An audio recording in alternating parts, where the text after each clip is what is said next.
अखिल विश्वाला शांतीचा संदेश देणारे तथागत भगवान गौतम बुद्ध, तथागतांचा सुवाख्यात असा धम्म, तथागतांचा सुमार्गावर आरूढ असला संघ, या तिन्ही रत्नांना अभिवादन करतो.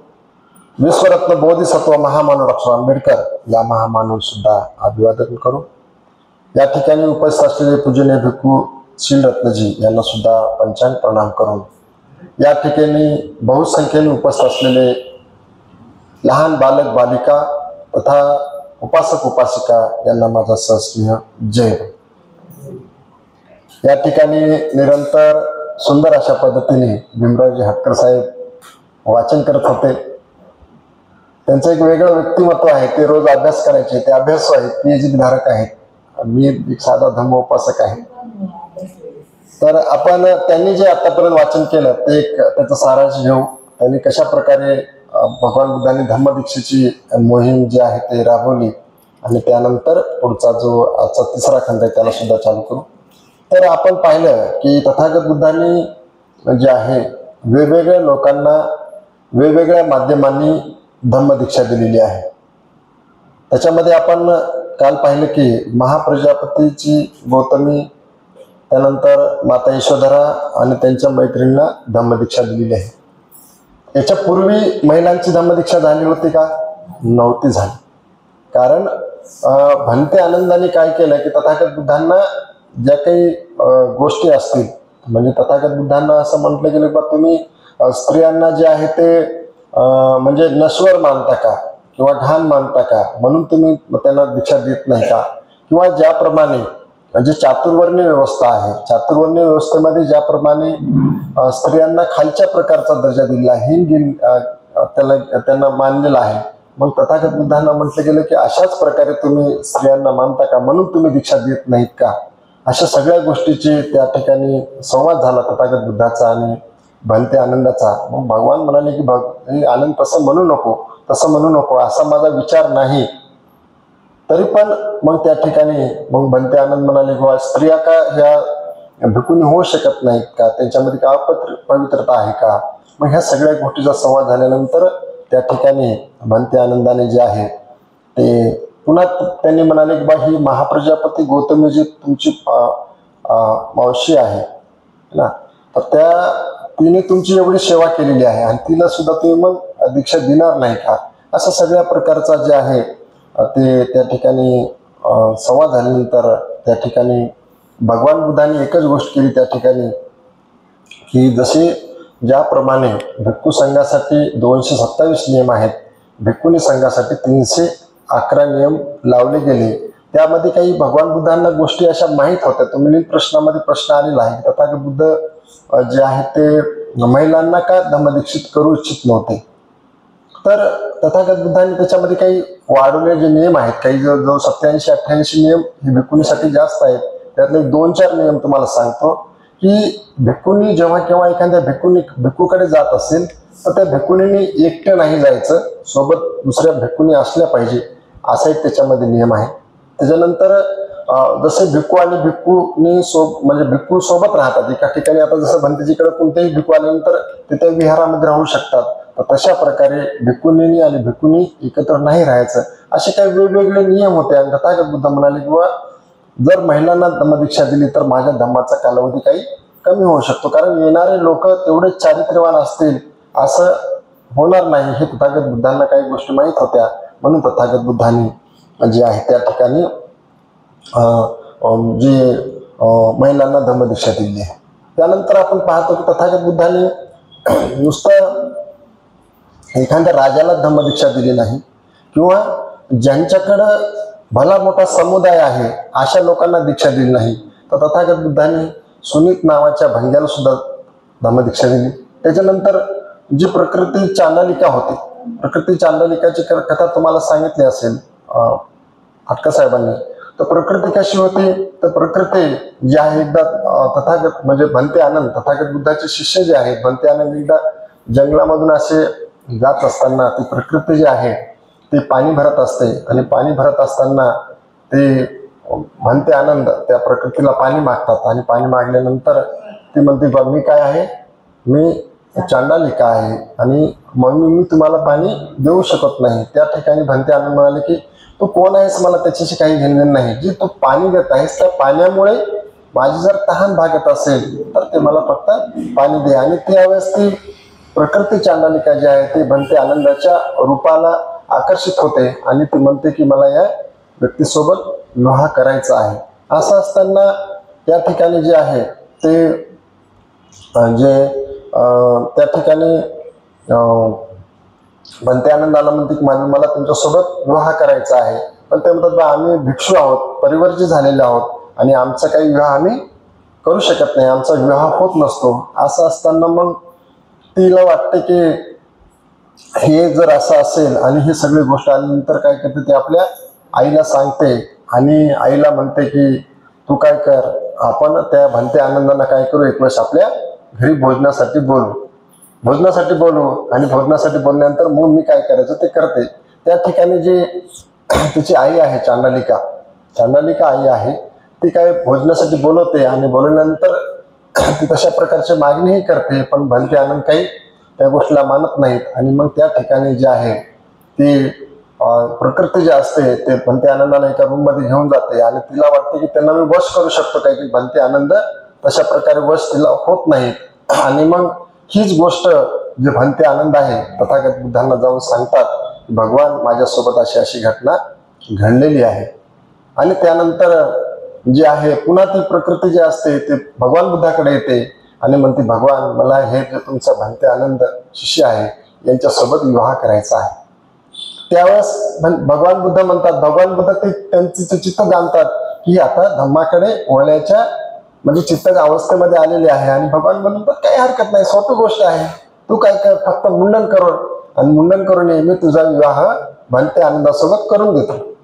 मग ती पळत ती आईकडे जाते. बघ म्हणते बाय तुला काही शक्य झालं नाही, कारण तिने भरपूर प्रयोग केलेले असतात. भंते आनंद जेव्हा ऐकतात ते म्हणतात तू एवढी मोठी जादूगारीने आहेस, चटकलेली आहेस, तू याला जादू करून आपल्या वश कर ना. ती म्हणते नाही ग माय, जे भिक्खू असतात त्याच्यावर आमच्या कुठल्याच प्रकारची जादू चालत नसते. ती बरेचसे प्रयोग करते, त्या ठिकाणी जाळ निर्माण करते, अनेक गोष्टी करते. म्हणते बघ तू सगळ्या गोष्टी करताना सुद्धा तुला ते शक्य झालं नाही, मी सहज ते शक्य केला आणि आता भगवान बुद्ध जे आहेत माझा विवाह जे आहे भंते आनंद सोबत लावून देणार आहेत. फक्त एवढंच सांगितलं त्याने की तू मुंडन करून ये. ती म्हणते अगं तू मुंडन करू नको, माझं आहे तू मुंडन करू नको. तर त्यावेळेस ती म्हणते नाही मला तथागत बुद्धांनी सांगितलं की मुंडन करून ये, मी तुझा विवाह भंते आनंदासोबत लावून देतो. तर त्यावेळेस मग जेव्हा ती मुंडन करून येते आणि त्यावेळेस भगवान बुद्ध तिला विचारतात की प्रकृती तुला भंते आनंद यांचा काय आवडतं. ते म्हणते भगवान भंते आनंदांचं नाक किती चांगलं आहे आणि सरळ आहे. भगवान बुद्ध असा हे करतात आणि बघ बोलतात किती घाणीचं घर आहे. त्यानंतर दुसरं काय आवडतं तुला. ते म्हणते भगवान भंते आनंदांचे डोळे किती चांगले आहेत. भगवान बुद्ध असं हात घालतात, घुम काढतात आणि तिला दाखवतात घाणीचं घर आहे. त्यानंतर भगवान भंते आनंदांचे कान किती सुंदर आहेत, किती आहेत. ते भगवान बुद्ध त्या ठिकाणी सुद्धा घाण काढतात. म्हणजे असे सगळे जे शरीराला 9 प्रकारचे द्वार आहेत त्या 9 प्रकारच्या द्वारांमधून जे काही दुर्गंध येते, घाण येते, भगवान बुद्ध त्या ठिकाणी तिला सांगतात. त्याच्या सोबतच जे 32 प्रकारची घाण आहे, जे शरीरामध्ये 32 प्रकारची घाण आहे त्याच सुद्धा त्या ठिकाणी भगवान बुद्ध त्या प्रकृतीला दर्शन करून देतात, दाखवतात. ती सगळ्या प्रकारे जसं बुद्ध सांगत असतात तसं तिला जाणीव होते, त्याच्यामध्ये प्रज्ञा उत्पन्न होते. आणि पाहता तिच्या लक्षात येते की हे जो अनित्याचा सिद्धांत आहे, हे जे शरीर नश्वर आहे, जे अनित्य आहे, भंगूर आहे, क्षणभंगूर आहे, तिला जे झाल्याबरोबर तिचे जे प्रज्ञाचक्षु लगेच जागृत होतात. आणि मग भगवान बुद्ध विचारतात की आता बोल तुला लग्न करायचं आहे का. ते म्हणते नाही भगवान नाही, मला काय करा तुम्ही आता संघामध्ये सामील करून घ्या. अशा प्रकारे जे आहे ते प्रकृती चांडालिकाची सुद्धा भगवान बुद्धाने जे आहे ते आपल्या धम्मामध्ये धम्मदीक्षा दिलेली आहे. म्हणजे तथागत बुद्ध असे एका म्हणजे विशिष्ट व्यक्तीला कुठल्याही धम्मदीक्षा न देता अनेक प्रकारच्या वेगवेगळ्या प्रकारच्या लोकांना तथागत बुद्धांनी जे आहे ते त्या ठिकाणी धम्मदीक्षा दिली आहे. त्याच्यानंतर एका उडान टप्पूची धम्मदीक्षा सुद्धा भगवंतांनी केली आहे. त्यानंतर अंगुलीमालाची धम्मदीक्षा आपण पाहिलेली आहे की अंगुलीमाल जो असतो, अक्षरशः हा जो अंगुलीमालाच्या बाबतीमध्ये बऱ्याचशा लोकांना म्हणजे कमी माहिती आहे. अंगुलीमालाला लोक दरोडेखोर म्हणतात, डाकू म्हणतात. ते काय दरोडेखोर होते का खरंच? दरोडेखोर कोणाला म्हणतात? जे कोणी संपत्ती लुटतो त्याला दरोडेखोर म्हणतात. तर एक 5 मिनिटामध्ये आणि ते अंगुलीमाला सुद्धा हे जे आहे ते थोडक्यामध्ये जी धम्मदीक्षा कशा प्रकारे झाली. तर अंगुलीमाल जे होते ते त्यांचं जे नाव होतं ते अहिंसक होतं आणि त्यांच्या आईचं नाव काय होतं? मैत्रायणी है ना. वडिलांचं नाव होतं गार्गी ऋषी है ना. ते कुणाकडे होते? राजा प्रसेनजिताकडे पुरोहित होते आणि ते एक अभ्यासू व्यक्तिमत्व होतं. आणि असं म्हणतात की त्यांना अगोदरच जाणीव झाली होती की हा जो बालक आहे ते भविष्यामध्ये काहीतरी हिंसा करणार आहे आणि काहीतरी गोष्ट करणार आहे. म्हणून ते जेव्हा जन्म होतो तेव्हाच ते त्याला मारायला गेलेले असतात. त्या ठिकाणी मारायचं असते. मारतो म्हणतात, ह्या बाळाला ठेवत नाही मी जिवंत. पण आईची जी माया असते, आईच्या मायेमुळं त्या ठिकाणी काय होते ती लपवते. आणि ही गोष्ट मग हा जो गार्गी ऋषी असतो तो राजा प्रसेनजिताला सांगतो की भगवान असा आहे आणि माझा मुलगा जो आहे असं भविष्यामध्ये होणार आहे. तर अरे तो काही म्हणायला राहू दे म्हणे, मी काय करतो जे मुलांचं शिकवण्याचं त्याला काय म्हणतो आपण त्या काळामध्ये जे शिकवण्याचे ठिकाण असत त्या ठिकाणी त्यांना त्या याच्यामध्ये गुरुकुल जे असतात त्या काळामध्ये गुरुकुल म्हणायचं. असं जाता आपण सत्टिविशन आहे तसे गुरुकुल असायचे. तर त्या वेळेच्या त्या गुरुकुलामध्ये ते नेऊन सोडतो. आणि त्या ठिकाणी मात्र काय होते, हा बुद्धीनेही हुशार असतो आणि ताकदीनेही बलवान असतो. दोन्ही गोष्टीमध्ये बलवान असतो. असं असताना मग इतर जे लोक असतात ते ठरवतात की बोले हे जे अहिंसक आहे ना, अहिंसकाची आपण बदनामी करायची. अहिंसकाला काय करायचं? अहिंसकाला आपण असं बुद्धिमत्तेने मारायला गेलो तसं पण तो ऐकत नाही. आणि 10 जण गेले तर ताकदीने ते ऐकत नाही. म्हणजे ह्यांना शक्ती काही काम करणार नाही, आपण काहीतरी युक्ती लढवू. आणि युक्ती लढवू म्हणून ते काय करतात, मग ते एक प्रकारची चाल खेळतात. म्हणजे त्याच्या गुरुच्या चित्तामध्ये, गुरुच्या मनामध्ये एक काय करतात, शंका निर्माण करतात. आणि असं असताना गुरुच्या मनामध्ये शंका निर्माण करत असताना मग 10 लोक जातात आणि त्या गुरुला म्हणतात, काय गुरु, हा जो अहिंसक आहे तो काय बरोबर वागत नाही, आम्हाला काही त्याचं वागणं बरोबर वाटत नाही. तो गुरु मातेसोबत कितीही वेळ चर्चा करत असतो. मग 10 लोक जातात. त्या गुरुला वाटते की जाऊ दे, 10 हे लोक म्हणले असतील. मग ते काय करतात, 10 लोकांचा वेगवेगळा प्रयोग करतात आणि त्या गुरुकडे जाऊन त्या अंगुलीमालाविषयी जे आहे ते गुरुच्या चित्तामध्ये, मनामध्ये जे एक प्रकारचं शंकेचं घर तयार करतात. असं करत असताना काय होते मग नेमकं की त्यानंतर जेव्हा यांचं हे जे गुरुकुल मधला सगळा टाइम संपून जातो, संपल्यानंतर त्या ठिकाणी जे आहे ते आता त्या काळामध्ये कसं होतं, जे कोणी व्यक्ती एखाद्या गुरुकडे जर शिक्षण घेत असेल तर जोपर्यंत त्या गुरुला गुरुदक्षिणा देणार नाही तोपर्यंत त्याची घेतलेली शिक्षण जे आहे ते फलवती होणार नाही. म्हणजे त्याचं फळ मिळणार नाही किंवा त्याच्यापासून त्याची ती विद्या परिपूर्ण होणार नाही. असं त्या काळामध्ये एक निर्माण केलेली गोष्ट होती. आणि हे मग प्रथा होती, गुरुला दक्षिणा दिल्याशिवाय. आता पैसे देतो आपण, तेव्हा दक्षिणा द्यायची. दोन्हीमध्ये फरक एवढाच झाला. तर मग त्या ठिकाणी ते अहिंसक जातात आणि म्हणतात गुरुला, गुरुजी नाही निघायचं असतं त्यांना. आणि निघत असताना ते त्या गुरुमातेला म्हणतात, गुरुमाता म्हणते की बापू आता केव्हा आहे दुसरे? तेव्हा माताजी तुम्ही जेव्हा सांगसाल तेव्हा येतो, काय अडचण आहे. एवढेच शब्द त्या गुरुच्या याच्यावर पडतात आणि त्याच्या मनामध्ये शंका निर्माण होते. आणि जेव्हा हे अंगुलीमाल म्हणजे अहिंसक त्या ठिकाणी गुरुदक्षिणा देण्यासाठी जातात तर ते गुरु म्हणतात, तुझ्याच्याने जी आहे ती मला जी गुरुदक्षिणा पाहिजे ती देणं शक्य नाही, त्याच्यामुळे मी तुझ्याकडून गुरुदक्षिणा घेणार नाही, तू गुरुदक्षिणा देऊ नकोस. हे म्हणतात असं कसं म्हणाले तुम्ही, असं का करतात, तुम्ही जे म्हणसाल ती गुरुदक्षिणा द्यायला तयार आहे.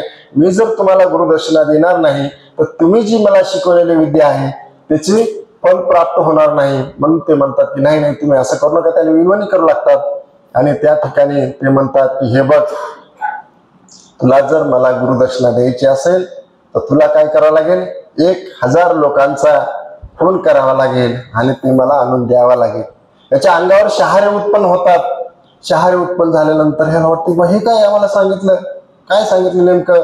पण गुरुची दिलेला शब्द, गुरुची दक्षिणा देण्यासाठी हा जंगलामध्ये जातो अहिंसक, आणि त्या ठिकाणी पाहतो की ह्याने कधी कुणाला मारलं नसतंय, काही नसतंय. आणि ह्याला वाटतंय आता कुणाला मारावं, नेमकं मारायचं तर कुणाला मारायचं, कुणाला मारणार कुणाला नेमकं. तर त्या ठिकाणी तो पाहतो की एक शिकारी जो असतो ते हरणाची शिकार करण्यासाठी जात असतो.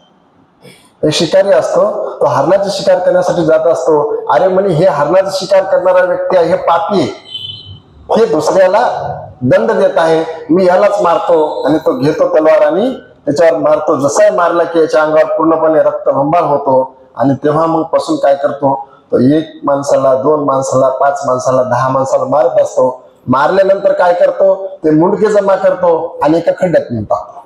मुंडके जमा करतो, खड्ड्यात नेऊन टाकतो. आता त्याला काही कळच ना नेमकं किती लोकांना मारलं मी, त्याचं काही कळच ना. मग त्याने ठरवलं हे काही बरोबर आहे ना आलं नाही. मग एका माणसाला मारायचं आणि मारल्यानंतर काय करायचं, त्याचं आपली करंगळी कापायची आणि गळ्यात ठेवायची, अशी मोजत राहायची आणि मग ती माळ करायची. तेव्हापासून ते त्याच्यानंतर मग त्यांनी ठरवलं, अशी करता करता किती लोक झाले, 999 लोक झाले. 999 लोक झाले. आणि मग आता मग तथागत बुद्ध जे आहे, तथागत बुद्ध रोज सकाळी 4 वाजता ध्यान करायचे. जेव्हा केव्हा तथागत बुद्धांना असं वाटायचं की बाबा आता जे आहे ते कुणीतरी धम्मा, म्हणजे बुद्ध सगळीकडं जे आहे अवलोकन करायचे. आणि अवलोकन करत असताना बुद्ध पाहायचे की कुणाचं चित्त आता धम्मामध्ये येण्यासाठी किंवा धम्म मार्गावर येण्यासाठी हे झालेलं आहे. तेव्हा तथागत बुद्धांनी पाहिलं की त्या ठिकाणी जो आहे तो अंगुलीमाल, आता अंगुलीमालाचं ला दीक्षा दिली पाहिजे. आणि ज्या ठिकाणी अंगुलीमाल होते मग तथागत बुद्ध त्या ठिकाणी, त्या जे जंगल आहे ते तिकडे निघतात. तथागत बुद्ध आता तथागत बुद्ध जातात.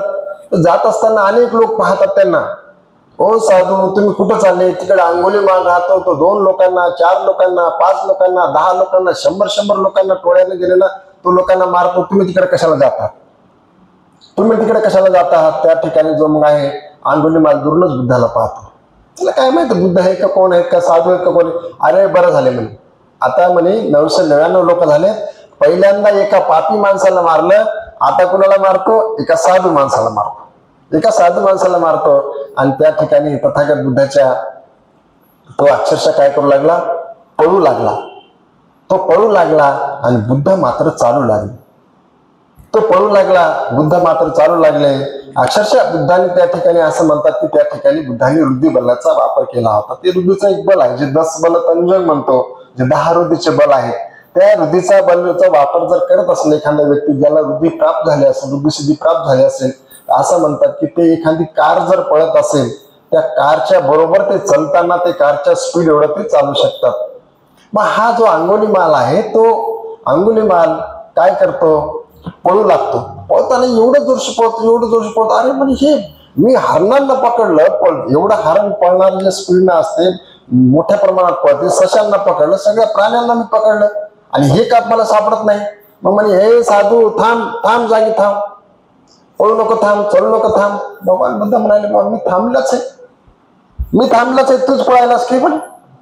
अहो काय साधू लबाड बोलायला म्हणे, मी एवढं जोरशी पळायलो, मला सापडणार आणि हे म्हणाले की आपण तुम्ही तर थांबलाच आहे. मग बुद्ध म्हणतात की बाबा मी जे माझ्या शरीरामधले विकार आहेत, मी विकार रूपे जे आहे विकार होते ते मी काढलेले आहे, त्याच्यातून थांबलेला आहे. तू मात्र काय आहे, विकारापासून थांबलेला आहे. तुझ्यामध्ये विकार उत्पन्न होत आहे, जे काही गोष्टी आहेत, राग द्वेष मोह सगळ्या गोष्टीने तू भरला आहेस, म्हणून थांबला आहेस. आणि जेव्हा ते तथागत बुद्धाच्या जवळ गेला की तो तथागताकडे पाहतो, तथागतांचं रूप पाहतो आणि काय म्हणतो, अरे या साधूने मला पकडलं, घेरलं. आणि त्या ठिकाणी त्याच्या चित्तामध्ये एक वेगळा भाव निर्माण होतो आणि त्या ठिकाणी तलवार तो सोडून टाकतो. सोडल्यानंतर त्या ठिकाणी मग तो बुद्धाचा काय होतो, शिष्य होतो, तो भिक्खू होतो. आणि त्या ठिकाणी दुसरी घटना घडते की जो राजा प्रसेनजित असतो, राजा प्रसेनजिताकडे त्यांची जी प्रजा असते, असे 10 लोक, 20 लोक, 50 लोक, 100 लोक जातात. म्हणतात बा तुम्ही राजा आहात आणि तुम्ही प्रजेची जर संरक्षण करू शकत नसाल तर तुम्ही राजे काय कामाचे. म्हणून ते काय करते, राजा जो असतो तो राजा म्हणतो की तो काय आता तो सैन्य घेऊन निघत असतो. जाता आता काय करतो की तथागत बुद्ध ज्या ठिकाणी असतात त्या ठिकाणी तो जातो आणि गेल्यानंतर तथागत बुद्ध म्हणतात की हे राजा तुम्ही काय कोणावर स्वारी करायला चालले का, म्हणजे एखादं राज्य जिंकायला चालले का. त्यांना नाही बाबा. मग काय आपल्यावर कोणी हमला केलेला आहे का. त्यांना नाही. मग हे एवढं सैन्य घेऊन तुम्ही चालले कुठे, एवढं सैन्य घेऊन तुम्ही चालले कुठे. ते म्हणतात काय करा भगवान, जो अंगुलीमाल आहे तो खूप त्रास देत आहे. तो 2 लोकांना, 4 लोकांना, 10 लोकांना, 50 लोकांना तो ऐकत नाही, मारून टाकतो. जे लोक जातात, महिला असो पुरुष असो, त्यांना तो त्या ठिकाणी तो मारतो.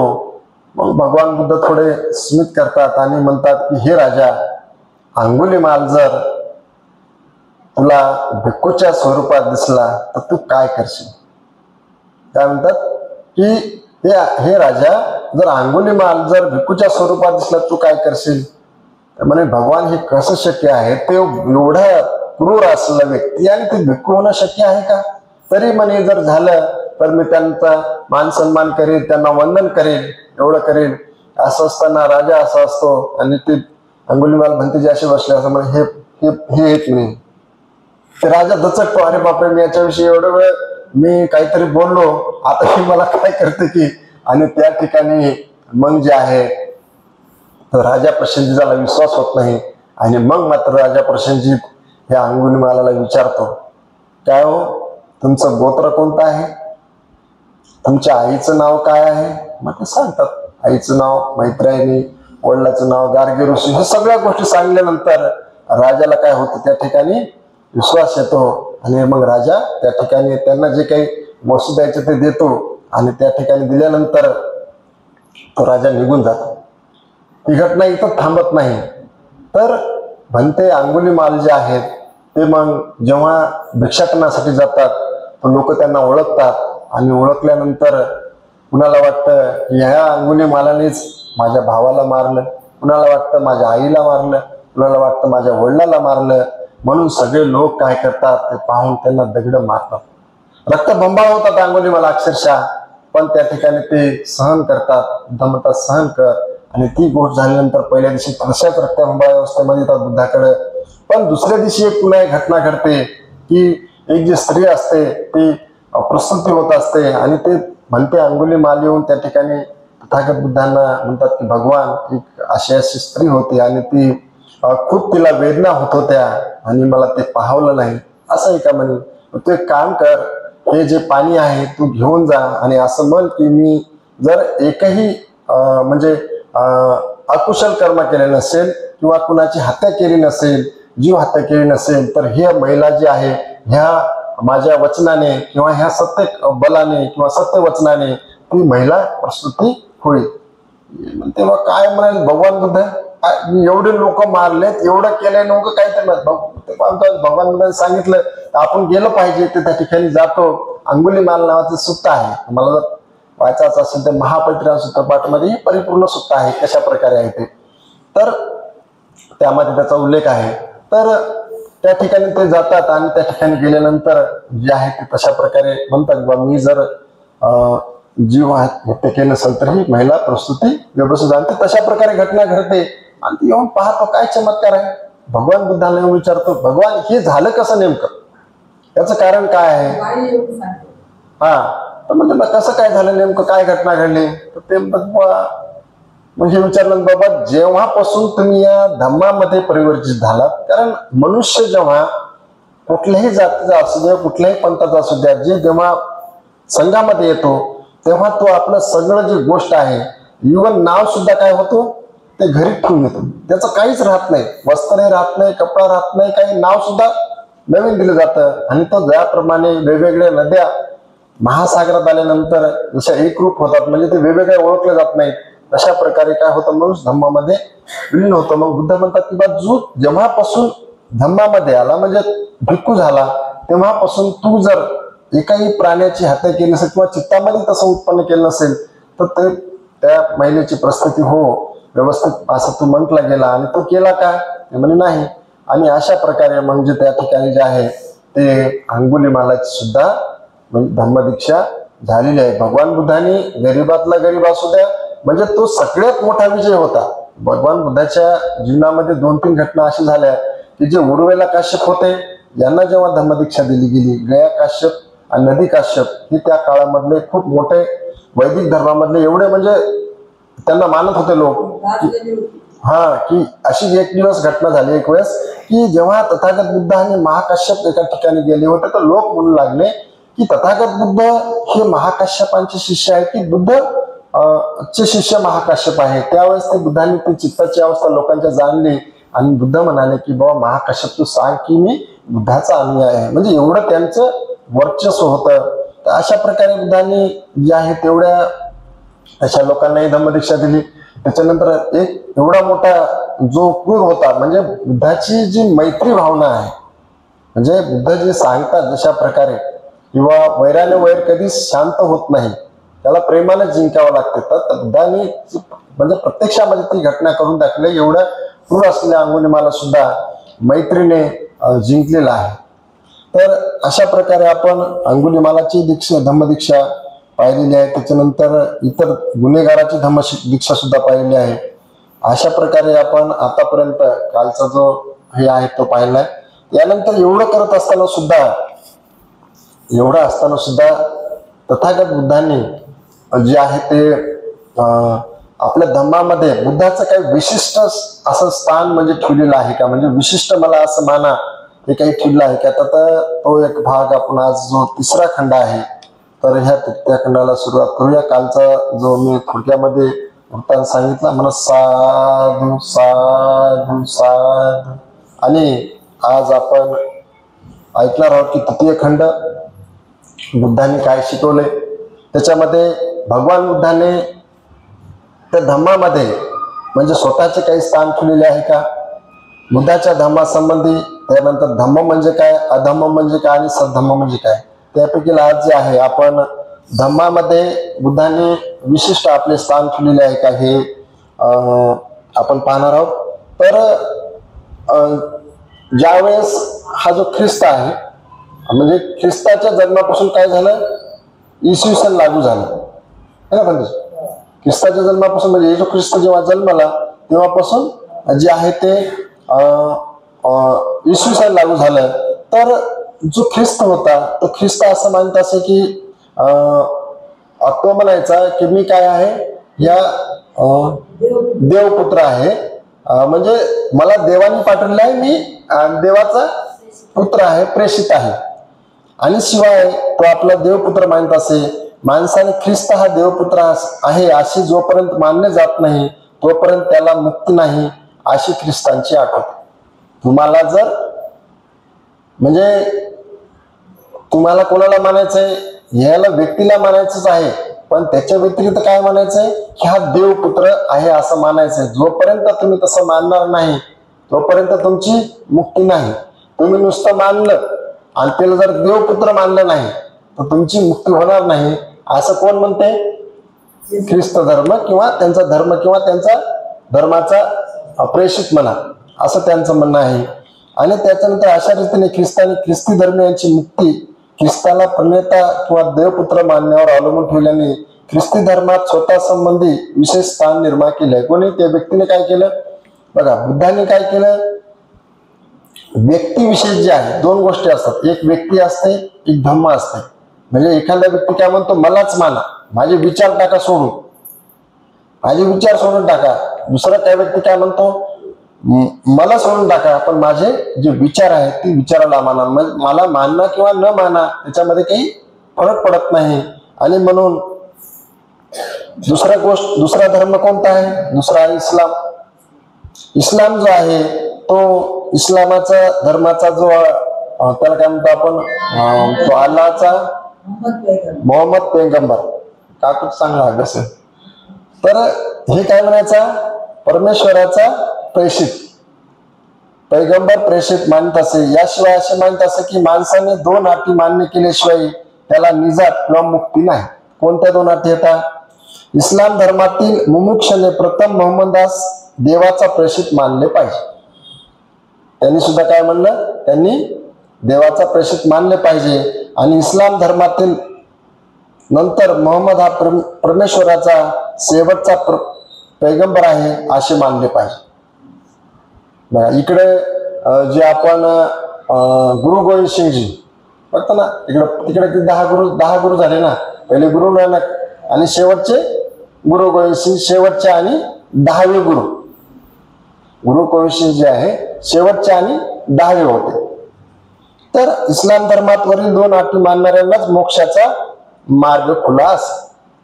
त्याच्यानंतर मुसलमानाचा मोक्ष, त्यानंतर देवप्रेषित समजण्यावर अवलंबून ठेवल्याशिवाय मोहम्मदाने आपला स्वतःला इस्लामी धर्मात स्थान निर्माण केले आहे.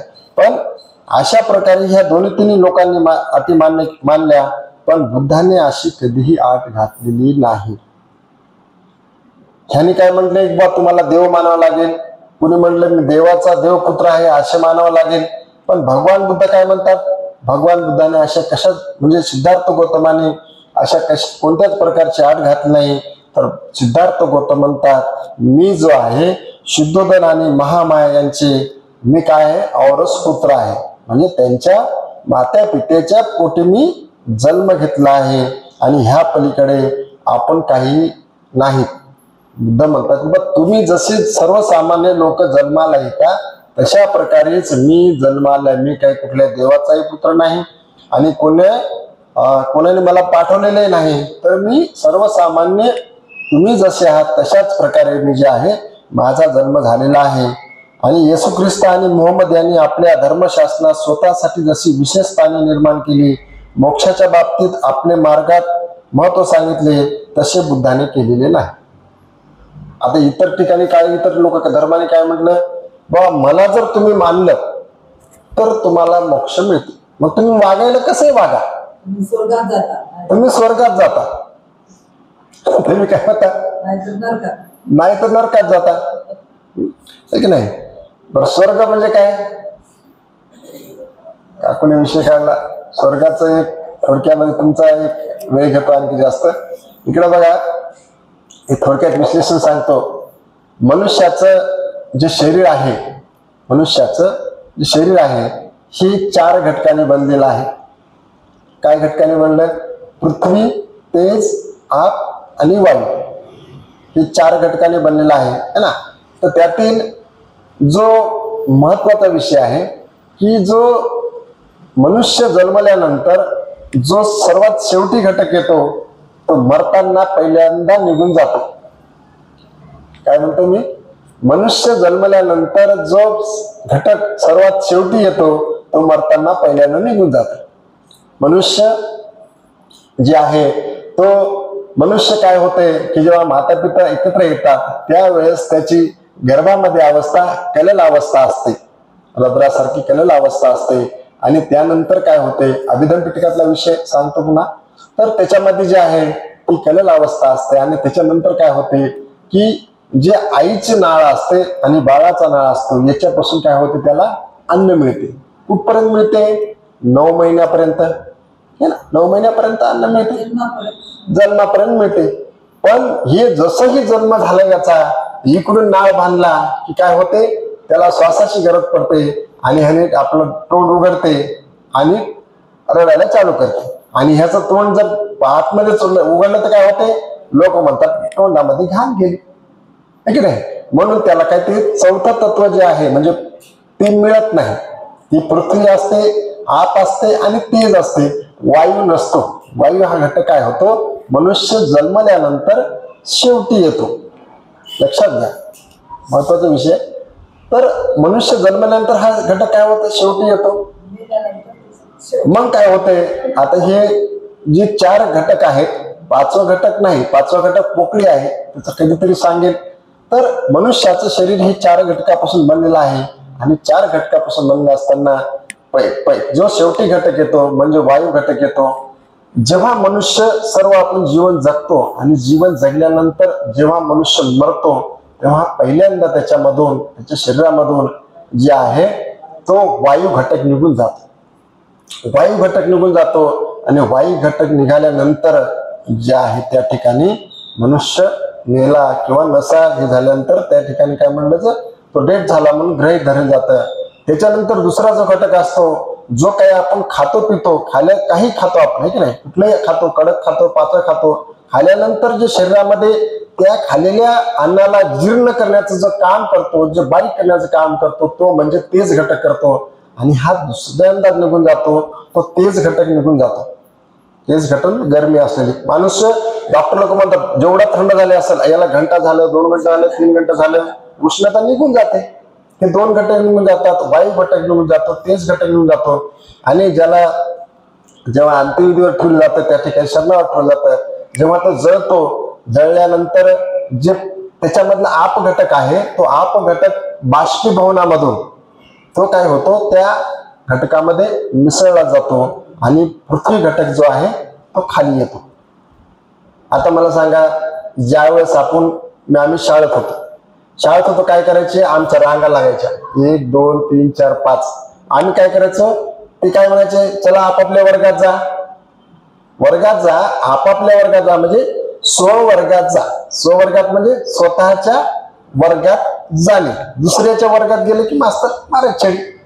हे काय होते, यांनी काय करायचे, आपापल्या वर्गात जाणे, स्ववर्गात जाणे. स्वर्ग म्हणजे काय, स्ववर्गात जाणे. मग जशा प्रकारे हे 4 घटक होते, हे 4 घटक काय केले, आपापल्या वर्गात गेले.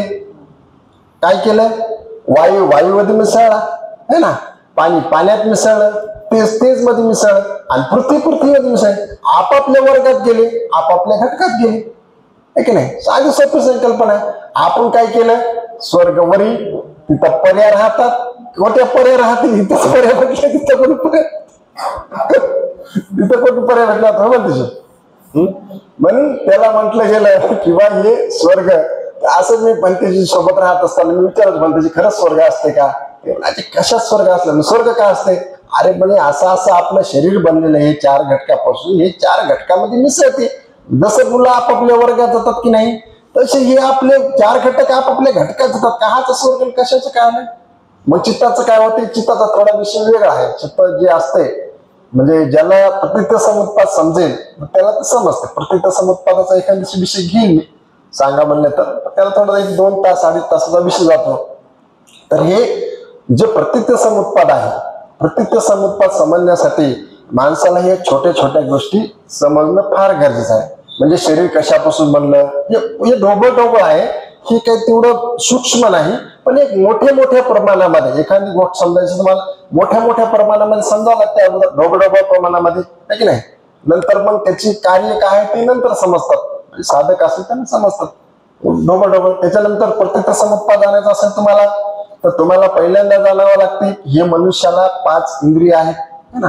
ज्याला ज्ञानेंद्रिय म्हणतो, पंचेंद्रिय म्हणतो, त्याला षडायतन म्हणतो, 6 आयतन म्हणतो. समानार्थी शब्द आहेत. माणसं थोडं काय होतात, म्हणजे त्यांना जर म्हणलं बा षडायतन म्हणजे काय सांगा, षडायतन काय आहे बाबा, षडायतन समजत ना लोकांना.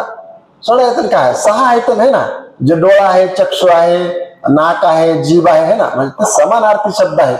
षडायतन, आयतन, पंचेंद्रिय, ज्ञानेंद्रिय हे सगळे समानार्थी शब्द आहेत. ज्यांना कुणाला ही पंचेंद्रिय कळाली आणि पंचेंद्रियाचे विषय कळाले, है ना. डोळ्याचा विषय काय, रूप पाहणं, है ना.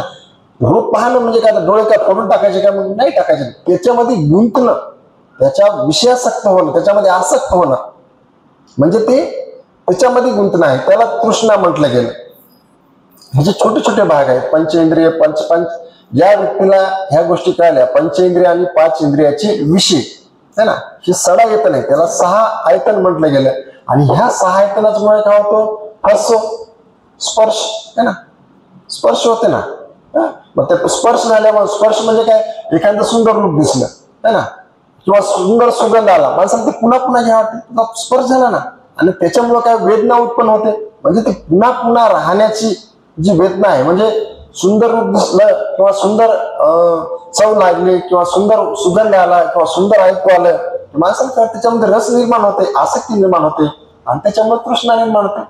आणि दुसऱ्यामुळे सगळ्या भानगडी होतात. म्हणजे जन्म घ्यावा लागे तृष्णेच्या संगे. जन्म कशामुळे घ्यावा लागते, तृष्णेच्या संगे, आहे की नाही. तृष्णा किती आहेत, मग 3 तृष्णा आहेत. काम तृष्णा, भव तृष्णा, विभव तृष्णा. या 3 तृष्णाच्या 108 तृष्णा होतात. माझे काही मित्र असायचे, ते आपले असे हातामध्ये माळ ठेवायचे आणि आपलं काहीतरी आपलं मंत्र जपायचे. आणि म्हणलं भाई काय नेमकं आहे, कशासाठी, किती तुम्हाला माहिती रुद्राक्षाची हे 108 याच्यामध्ये मनी येतात. मग ती 108 आहे तो आपण कशासाठी, काय कशासाठी ओढायची, ती का ओढायची, त्याचं कारण काय काय सांगितलं असेल त्याने. एक कर्मकांड आहे काय नाही ना. जेव्हा तुम्ही ती एक मनी ओढता तेव्हा तुम्हाला असं कळालं पाहिजे की माझ्या मध्ये जी ही एक तृष्णा होती, ही तृष्णा निघाली, नष्ट झाली. त्यासाठी तर भगवान बुद्धांनी 4 आर्य सत्य सांगितले ना. जे दुःख समुदय आहे त्या दुःख समुदयामध्ये ही तृष्णा येते. दुःखाचा समुदय आहे ना. दुःख समुदय, दुःख निरोध आणि दुःख निरोध गामिनी प्रतिपदा मार्ग. दुःखाचा जो समुदय आहे त्या दुःख समुदयामध्ये तथागत बुद्धांनी ही जी पंचस्कंद म्हणजे वरवरचं तर दुःख आपल्याला सगळ्याला माहित आहे ना. आई वारणं, वडील वारणं, भाऊ वारणं, हे सगळे अप्रिय गोष्टी समोर येणं आहे ना, हे तर सगळ्याला माहित आहे. पंचस्कंद आणि त्याच्यानंतर हे जी तृष्णा आहे, ह्या तृष्णा जी व्यक्ती काढतो त्याला ते अशी माळ जी आहे त्यांना ओढण्याचा अधिकार आहे. त्यासाठी आम्ही तर जाणलं पाहिजे. आपण जसं एखाद्या व्यक्तीला आता एक म्हणजे आपण माळ त्याला असं ओढलं मग त्याच्यात आपण म्हणजे माझी काय नाही, तो आध्यात्मिक विषय आहे. मला अगोदर कळायला पाहिजे की जसं 59 प्रकारचे अकुशल कर्म आहेत तशा प्रकारच्या जे 3 तृष्णा आहेत. 3 तृष्णा म्हणजे कशा आहेत, एक कामतृष्णा आहे, भवतृष्णा, विभव तृष्णा. ह्या 3 मुख्य तृष्णा झाल्या. म्हणजे 3 एक प्रकारचं मूळ झाड आहे, तर त्या मूळ झाडाला 3 फांद्या आहेत. मग 3 फांद्यानंतर काय झालं, त्या 3 फांद्याला पुन्हा एकाला 6 फांद्या निर्माण झाल्या. म्हणजे मनुष्याला जी एक इंद्रिय आहे, एका इंद्रियामध्ये एक तृष्णा आहे. 6 इंद्रिय ना मनुष्याला, एका इंद्रियामध्ये एक तृष्णा आहे. मग 6 जी इंद्रिय आहेत, मग त्याच्यामध्ये भूतकाळातील 6 तृष्णा, भविष्य काळातील 6 तृष्णा आणि वर्तमानातील 6 तृष्णा. म्हणजेच मनुष्याला मला सांगा, जेव्हा लहान असतो लहानपणी वेगळ्याच प्रकारची तृष्णा असते. जी लहानपणी तृष्णा असते, हाव असते, जो लोभ असतो तो तरुणपणी असतो काय नसतो. मग जो तरुणपणी हाव असते, जी लालसा असते, ती गोष्ट हवी असते, ती म्हातारपणी असते काय, म्हातारपणी वेगळीच गोष्ट असते. अशा प्रकारे जे आहे ती 6 6 6 म्हणजे अशा 18 तृष्णा होतात.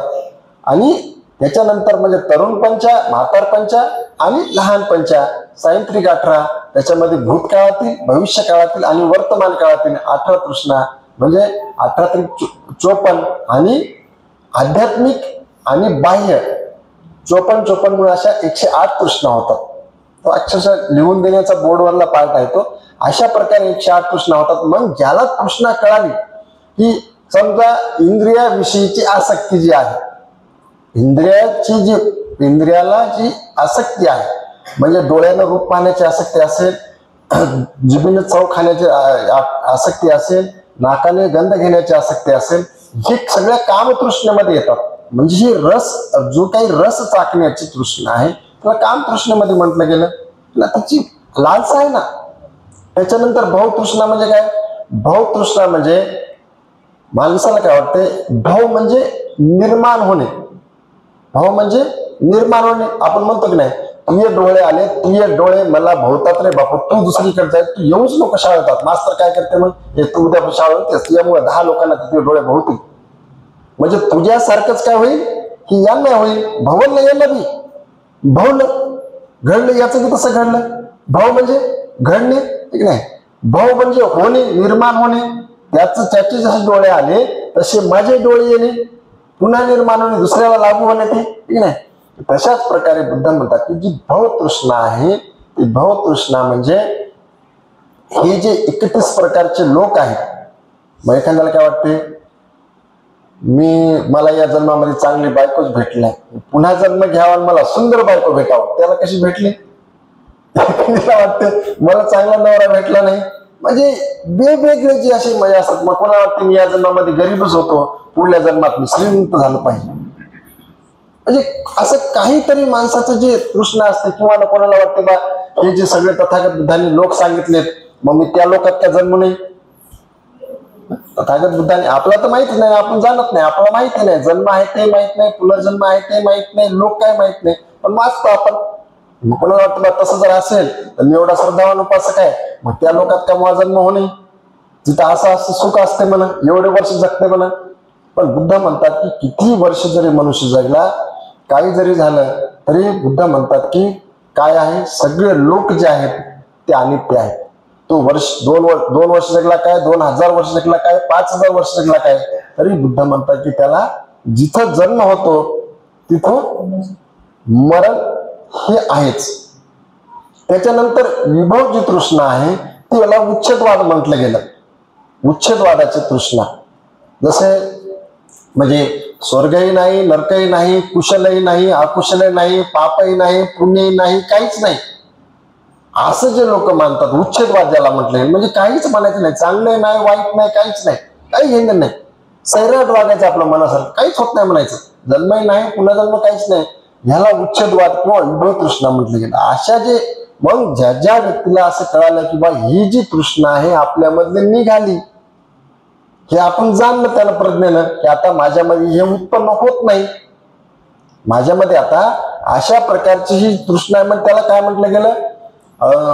जेव्हा तथागत बुद्ध म्हणतात की एखादा व्यक्तीचा श्रोतापन्न जर झाला असेल तर श्रोतापन्नामधले मला वाटतं तथागत बुद्धांनी त्याला काय म्हणतो आपण, विचिकित्सा जी आहे म्हणजे शंका जी आहे ती एक त्याच्यामधलं म्हणजे 6 जे न्यूरने आहेत, तथागत बुद्धांनी 5 न्यूरने, कुणी 6 म्हणतात, 5 न्यूरने आहेत, ते 5 न्यूरने जेव्हा निघतात एखाद्या व्यक्तीमधले, म्हणजे कामछंद व्यापार, त्याच्यानंतर कामछंद व्यापार, त्याच्यानंतर विचिकित्सा, औदत्य कृकत्य, हे जेव्हा निघतात तर तथागत बुद्ध म्हणतात की तो व्यक्ती जो आहे ते श्रोतापन्न अवस्थेला जातात. असे म्हणजे हे जे श्रोतापन्न, सुहृदगामी, अनागामी, आराक्त जे हे आहेत ना, मनुष्याच्या शरीरामधले जे काही विकार आहेत जसं सनिकत राहते, म्हणजे मनुष्याचं शरीर समजा एखादा जे व्यक्ती आहे तो व्यक्ती जर समजा त्याला काय म्हणतो घाणीनं भरलेला आहे आणि त्याच्यामध्ये जसं निर्मळ होत जाईल मग तो शुद्ध होत जाईल ना, शुद्ध झाला म्हणजे तसा तो अवस्थेला पोहोचलाय. किंवा एखाद्याच्या शरीरामध्ये रोग निर्माण झाले असेल, तो रोग जसा निघून गेला तसं काय तो निरोगी होत जाईल. अशा प्रकारे जे आहे ते तथागत बुद्धाने जे धम्म सांगितलं आहे, तथागत बुद्ध म्हणतात की बा मी ह्या गोष्टी सांगितल्या, मी स्वतः म्हणत नाही की मला माना किंवा मला जर मानलं तर तुम्ही म्हणजे तुम्हाला मुक्ती मिळेल, असं बुद्ध म्हणत नाही. की बुद्ध म्हणतात मी ज्या गोष्टी सांगितल्या ती जर तुम्ही गोष्टी केल्या तर तुम्हाला त्या ठिकाणी जे आहे ते मार्ग मिळेल. आणि मग अशा प्रकारे जे आहे इतर लोकांनी जे आपण जे याच्यामध्ये स्वतःच स्थान ठेवलेलं आहे त्याच्यामध्ये या ठिकाणी म्हटलं गेलं आहे की तथागत बुद्धाच्या धम्माच्या म्हणजे तथागत बुद्धाच्या महापरिनिर्वाणाच्या नंतर जे पहिली धम्मसंगीती झाली, त्या पहिली धम्मसंगीतीचा या ठिकाणी उल्लेख केला आहे की सर्वांनाची पहिली धम्मसंगीती माहीत आहे. तरी पण त्या दिवशी मी उपाधीचा तुम्हाला प्रसंग सांगितला होता की कशा प्रकारे पहिली धम्मसंगीती का भरवली गेली आणि त्या ठिकाणी काय घटना घडली. आणि त्या ठिकाणी जे आहे त्यांनी बुद्धांनी शेवटीचं एक वाक्य म्हटले होते. बुद्धाचे जेव्हा महापरिनिर्वाण होत होतं त्यावेळेस भगवान बुद्ध त्या सगळ्या भिक्खूंना बोलवलं आणि भगवान बुद्ध म्हणाले बुवा मी जे आहे ते गुपित काही ठेवलेलं नाही. तुम्हाला जर वाटत असेल की बुद्धाबद्दल, धम्माबद्दल किंवा संघाबद्दल जर काही शंका असेल, मी जो धम्म सांगितलाय त्याच्याबद्दल शंका असेल तर तुम्ही आताच विचारून घ्या.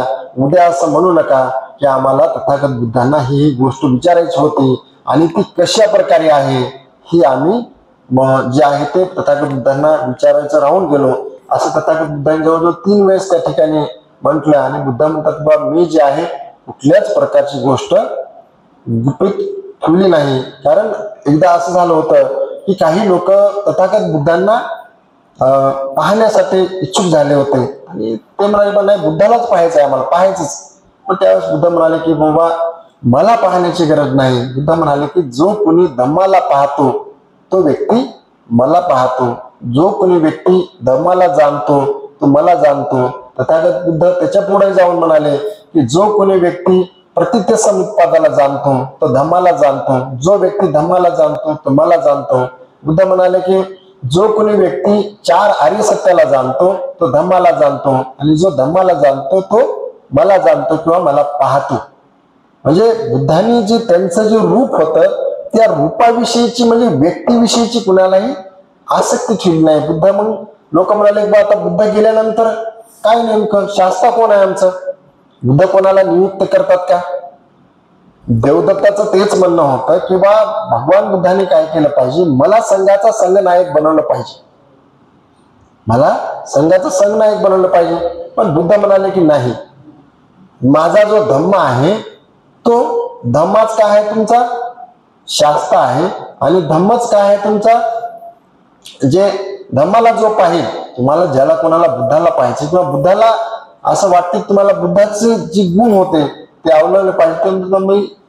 मी जो धम्म सांगितला आहे तो धम्माचं पालन केलं पाहिजे. अशाच प्रकारे बुद्धांनी जे आहे ते आपल्या स्वतःविषयी जे आहे कुठल्याच प्रकारचं बुद्ध म्हणाले नाही की मला भजा तुम्हाला मोक्ष मिळेल किंवा तुम्हाला मुक्ती मिळेल. काही लोकांनी म्हटलं, आपण कोणाला काही घेणं नाही, पण बऱ्याचशा लोकांनी असं म्हटलं गेलं, बऱ्याचशा धर्मातल्या लोकांनी असं म्हटलं गेलं की तुम्हाला काहीच करायची गरज नाही, तुम्ही तिकडे कितीही पाप करा, माझ्याकडे या आणि निष्पाप होऊन जा, पाप धुवून जाते. तेवढे धुवत नाही गेलं तर तुम्हाला गंगेत जाऊन निर्मळ व्हा, सगळं धुवून जाते. एका संत म्हणते की बाबा या लोकांचं पाप होत असेल तर त्याच्यामध्ये बेंडक्या कमी आहात काय, प्राणी कमी आहात काय, त्याच का पाप धुवून निघा ना. हे जर डुबकी मारल्या शुद्ध होत असेल एवढा तर बुद्ध म्हणतात, ते एक संत म्हणतात त्याचे आहे एक हे आहे, मला आता आठवण आली, ते म्हणतात की एवढं जर माणूस निर्मळ होत असेल, पापापासून मुक्त होत असेल तर मग त्याच्यामध्ये बेंडकी किती प्राणी आहेत त्याच्यामध्ये, जलचर प्राणी, पाण्यात राहणारे, मग त्याची मुक्ती कुठे गेली म्हणतात. ते का मुक्त होत नाही, ते का पापापासून दूर होत नाही. अशा प्रकारे बुद्ध म्हणले बा मला काही, मी जे आहे ते मार्गदाता आहे, मी काही मुक्तिदाता नाही.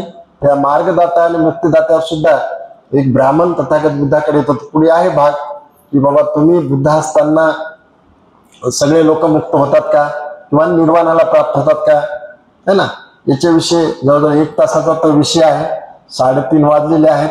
आपण या ठिकाणी आपलं एकच पान वाचन झालं जास्त. तर या ठिकाणी आपण भगवान बुद्धांनी कशा प्रकारे म्हणजे स्वतःच जे व्यक्तिविशेषता ठेवली नाही, म्हणजे धम्माला प्रमुख केलं गेलं, म्हणजे त्यांचे जे विचार आहे जो हे आहे याला कशा प्रकारे त्यांनी प्रेझेंट केलं एवढंच या जो आहे त्याच्यामधून तथागत बुद्धांना सांगायचं आहे. आणि उद्याला आपण वाचूया की बुद्धांनी मोक्ष दानाचे आश्वासन दिले नाही, तर ते म्हणतात की मार्गदाता आहे, मोक्षदाता नाही. कशा प्रकारे बुद्ध मार्गदाता आहे, मोक्षदाता कशा प्रकारे नाही हे तथागत बुद्धांनी सांगितलं. आपण उद्याला त्याचा भाग घेऊया. संपूर्ण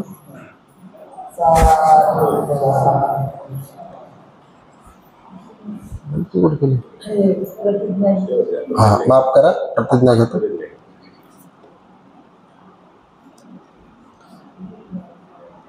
जी प्रतिज्ञा आहे ना, प्रतिज्ञा हे 4 प्रतिज्ञा सांगण्यासाठी जवळजवळ 1 तास जाते. एका दिवशी तुम्ही मनाने तुम्हाला सांगता, पण 1 तास द्यावा लागते. 1 तास जातो त्याला हे सांगायला. एका प्रतिज्ञेला 15 ते 20 मिनिटं जातात. सांगू कधीतरी समजा. तर भगवान बुद्धाचा जो धम्म आहे या धम्माचा प्रचार प्रसार करण्यासाठी त्यांनी हटकर साहेब म्हणले बा आपण प्रचार प्रसार कुठं करायला, प्रचार प्रसारच करायला. गेल्यानंतर आपण कोणाला काहीतरी सांगतोच ना, स्वतः अंगीकारलं तरी प्रचार प्रसार करायला. अंगीकारणं म्हणजे प्रचार प्रसार करणं आहे, सांगणं म्हणजे प्रसार प्रसार करणं नाही. कारण बुद्ध म्हणतात न तावता धम्म धरो यावता बहुभाषती योच आपण ते सुतवान धम्मं कायेन पश्यति. किती बडबड करणार झाला, किती जर बोलणार झाला, किती ग्रंथ वाचणार झाला, काही फरक पडत नाही. न तावता धम्म धरो यावता बहुभाषती योच आपण ते सुतवान धम्मं कायेन पश्यति. म्हणजे जो व्यक्ती धम्माला कायेन पश्यतो, काय पाहतो, आचरण करतो, तोच खरा धम्मधर होय. म्हणून वाचण्याला काही तुम्ही म्हणसाल हे कोकरे वाचणार काही फरक पडत नाही, आचरण कसं आहे याला महत्व आहे. वाचण्याला काहीच फरक, वाचणारे खूप लोक आहेत, बोलणारे खूप लोक आहेत, 2-2 घंटे 5-5 घंटे 10-10 घंटे. आचरण महत्वाचे, त्याच्या संग राहिल्याशिवाय कळत नाही कसं आचरण आहे ते. तर अशा प्रकारे बुद्धाच्या धम्माची आपण प्रतिज्ञा करूया. प्रतिज्ञा आपण करूया, जीवसृष्टी आहे असीम ती भवसागर पार नेण्याची. प्रतिज्ञा आपण करूया,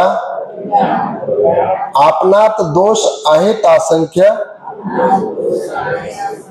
ते नष्ट करण्याची. प्रतिज्ञा आपण करूया, आहेत सत्य अनंत ती पूर्ण आकलण्याची. प्रतिज्ञा आपण करूया, बुद्धाचा अतुल्य मार्ग तो संपूर्ण साध्य करण्याची. साधु साधु साधु सन्नत गाते. नति में शरणं आयं बुद्धो में शरणं वरं एतेन सच्चवज्जेन होतु मे जय मंगलं. नति में शरणं आयं धम्मो में शरणं वरं एतेन सच्चवज्जेन होतु मे जय मंगलं. नति में शरणं आयं संघो में शरणं वरं एतेन सच्चवज्जेन होतु मे जय मंगलं. साधु साधु साधु बुद्धं नमामि धम्मं नमामि संघं नमामि वंदामि सर्वदा. तथागत भगवान बुद्ध की, बौद्ध धम्माचा, भिक्खू संघाचा, पंचरंगी धम्मध्वजाचा, विश्वरत्न बोधिसत्व महामनुष्य आंबेडकरांचा जय गुरु.